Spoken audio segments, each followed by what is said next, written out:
Respecto a la Iglesia Universal, la función de anunciar el Evangelio ha sido encomendada principalmente al Romano Pontífice y al Colegio Episcopal. En relación con la Iglesia particular que le ha sido confiada, ejerce esa función cada obispo, el cual ciertamente es en ella el moderador de todo el ministerio de la palabra. A veces, sin embargo, algunos obispos ejercen conjuntamente esa función para varias iglesias según las normas del derecho.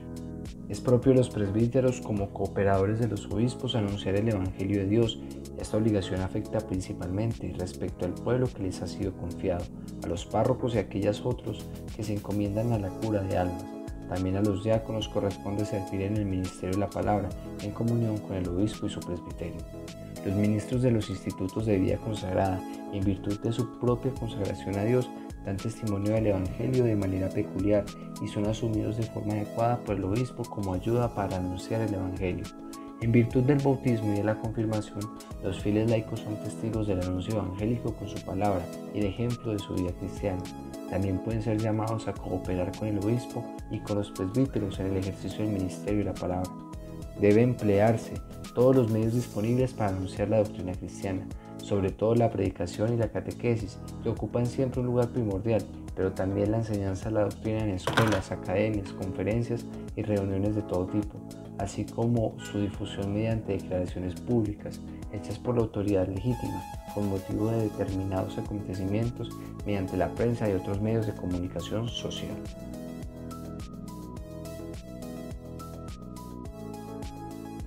Los obispos tienen derecho a predicar la palabra de Dios en cualquier lugar, sin excluir las iglesias y oratorios de los institutos religiosos de derecho pontificio,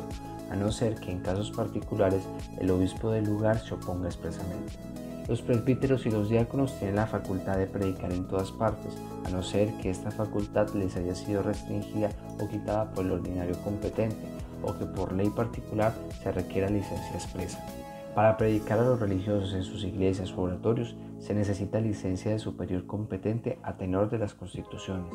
Los laicos pueden ser admitidos a predicar en una iglesia o oratorio si en determinadas circunstancias hay necesidad de ello, o si en casos particulares lo aconseja la utilidad, según las prescripciones de la Conferencia Episcopal.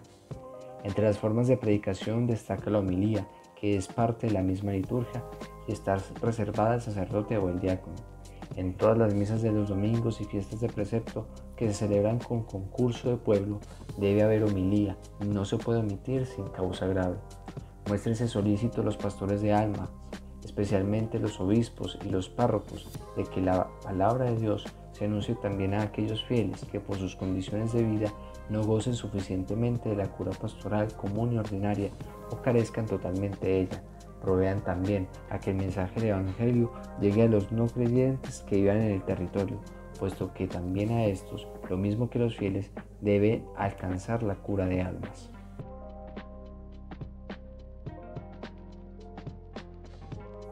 Es un deber propio y grave, sobre todo de los pastores de almas, cuidar la catequesis del pueblo cristiano, para que la fe de los fieles mediante la enseñanza de la doctrina y la práctica de la vida cristiana se haga viva y explícita y operativa. Antes que nadie, los padres están obligados a formar a sus hijos en la fe y en la práctica de la vida cristiana, mediante la palabra y el ejemplo, y tienen la obligación semejante quienes hacen las veces de padres y de padrinos. Conservadas las prescripciones de la sede apostólica, corresponde al obispo diocesano dictar normas sobre la catequesis y procurar que se disponga de instrumentos adecuados para la misma,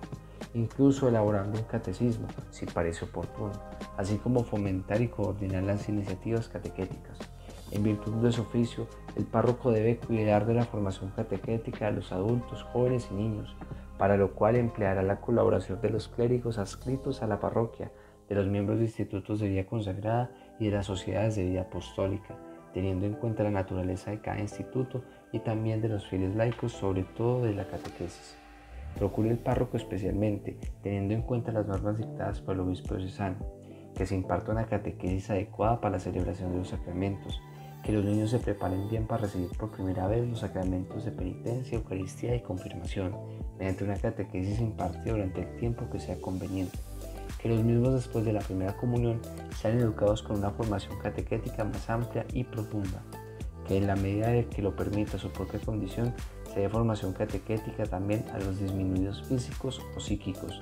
que por diversas formas y actividades la fe de los jóvenes y de los adultos se fortalezca, ilustre y desarrolle.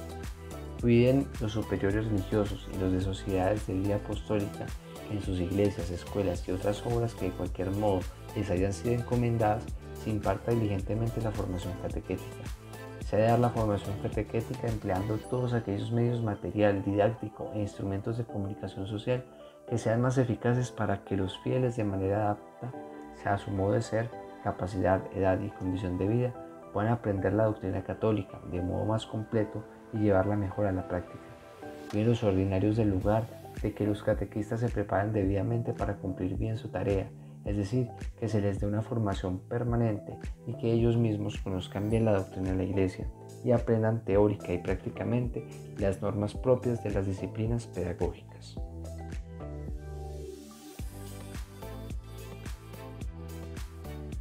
Por su misma naturaleza, toda la Iglesia es misionera y la tarea de la evangelización es deber fundamental del pueblo de Dios. Todos los fieles conscientes de su propia responsabilidad asuman la parte que les compete en la actividad misional.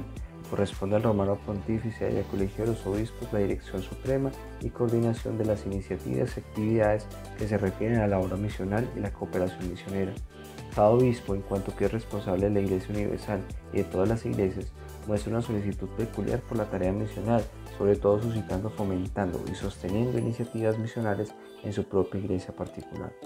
Ya que por su misma consagración se dedican al servicio a la Iglesia, los miembros de los institutos de vida consagrada están obligados a contribuir de modo especial a la tarea misional según el modo propio de su instituto. Con el testimonio de su vida y de su palabra, entablen los misioneros un diálogo sincero con quienes no creen en Cristo, para que de modo acomodado a la mentalidad y cultura de estos, les abra los caminos por los que puedan ser guiados a conocer el mensaje evangélico.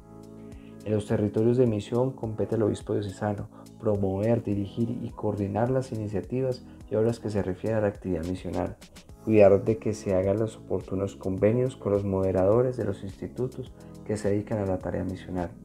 A las prescripciones del obispo diocesano están sujetos todos los misioneros, incluso los religiosos y sus auxiliares, que residan dentro de la demarcación del obispo.